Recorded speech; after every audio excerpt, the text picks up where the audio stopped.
Près de la croix de Jésus se tenaient Marie, sa mère, et le disciple que Jésus aimait, nous rapporte l'évangéliste Jean. Jésus dit à sa mère, « Femme, voici ton fils », il dit au disciple, « Voici ta mère ». Et à partir de ce moment-là, nous précise l'évangéliste, le disciple l'a pris chez lui. Nous sommes au pied de la croix, nous sommes à ce moment décisif de la vie de Jésus. Il nous révèle la folie de l'amour du Père, l'infini de la miséricorde en nous donnant sa propre vie. Les 7 paroles de Jésus en croix ne peuvent pas être des paroles anodines.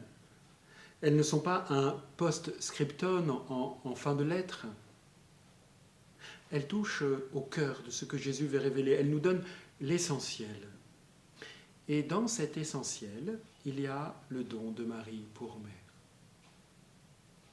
Les dons de Jésus ne sont jamais superflus, inutiles.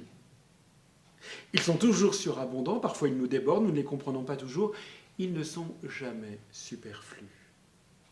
Certains parmi vous sont très à l'aise avec la piété mariale et cette démarche de consécration, d'autres beaucoup moins, et comme je les comprends, mon histoire est passée par là.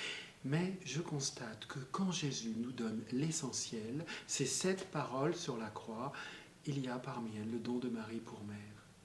Alors renouveler la consécration du diocèse à Marie, c'est du fond de notre liberté.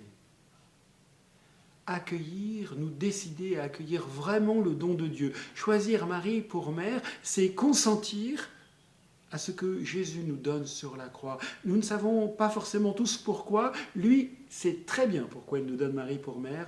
Elle marche avec nous, elle va nous aider à traverser l'avenir dans lequel Dieu nous précède. Tous ensemble, rendez-vous lundi matin.